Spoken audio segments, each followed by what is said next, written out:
آج میں اپنے چینل میگ ٹی وی پہ سبکتگین کی وفات کے بعد محمود غزنوی اور امیر اسماعیل کے درمیان جانشینی کی جنگ کے بارے میں بیان کروں گا۔ اس سے پہلے میں اپنی ان دوستوں سے گزارش کروں گا جنہوں نے ابھی تک میرے چینل میگ ٹی وی کو سبسکرائب نہیں کیا، وہ سبسکرائب کر لیں اور بیل آئیکن کو دبائیں تاکہ روزانہ کی بنیاد پہ ان تک میری ویڈیوز پہنچ سکیں۔ اور اگر ویڈیوز اچھی لگیں تو لائک اور شیئر ضرور کریں اور کمنٹس باکس میں اپنی رائے کا اظہار بھی کریں۔ سبکتگین کی وفات کے موقع پر اس کا بڑا بیٹا محمود غزنوی نیشا پور میں تھا، جبکہ 16 سالہ چھوٹا بیٹا اسماعیل بلخ میں تھا۔ سبکتگین کی وصیت کے مطابق امیر اسماعیل کو باپ کا جانشین بنا دیا گیا۔ ان دونوں بھائیوں میں ایک فرق یہ بھی تھا کہ محمود غزنوی کی ماں ایک زابلی شریف کی بیٹی تھی، جبکہ اسماعیل کی ماں امیر الپتگین کی مرحوم والی سلطنت غزنی کی بیٹی تھی۔ اس اعتبار سے حکومت پر اسماعیل کا حق سمجھا جاتا تھا۔ بہرحال ان دونوں میں جانشینی کی جنگ ہوئی۔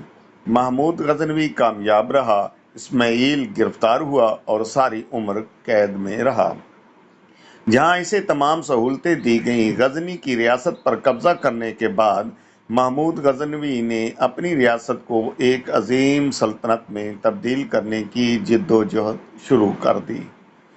اس وقت تک سامانیوں کا شاہراہ ریشم پار سے قبضہ ختم ہو چکا تھا، ان کی تجارت اور خوشحالی برباد ہو چکی تھی۔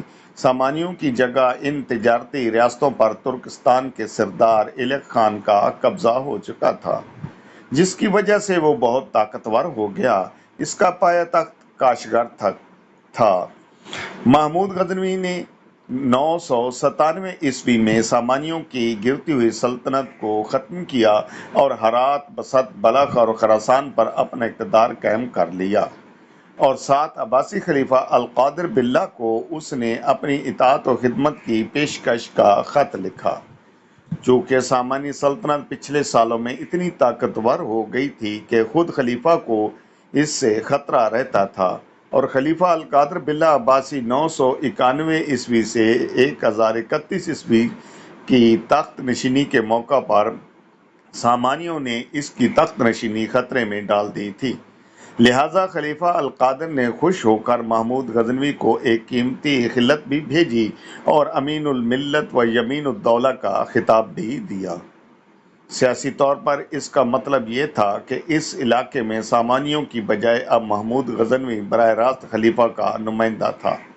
ان دونوں کے درمیان اور کوئی قانونی عہدیدار نہیں تھا۔ خلیفہ اور اس کے فوراً بعد محمود غزنوی نے سلطان کا لقب اختیار کیا، جو اسلامی تاریخ میں پہلی بار کسی بادشاہ یا حکمران کا لقب بنا تھا۔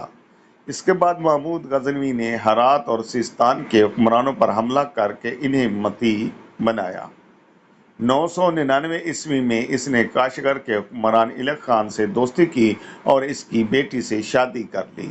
ساتھ ہی سامانی سلطنت کے حصے علیحدہ کر کے خراسان اور ماوراء النہر پر ایلک خان کا قبضہ تسلیم کیا۔ اس کی اور اپنی سلطنت کے درمیان آمو دریائے جیجوں کو سرحد تسلیم کیا۔ اس نے پے در پے سامانی سلطنت کے محتاط جتنے بھی حکمران خاندان تھے یا ریاستیں تھیں، ان سب کو فتح کر کے اپنی سلطنت میں شامل کیا۔ ایلک خان اور محمود غزنوی کی سیاسی اور خاندانی اتحاد کا ایک نتیجہ یہ ہوا کہ ترکستان کے لاکھوں افراد نے اسلام قبول کر لیا۔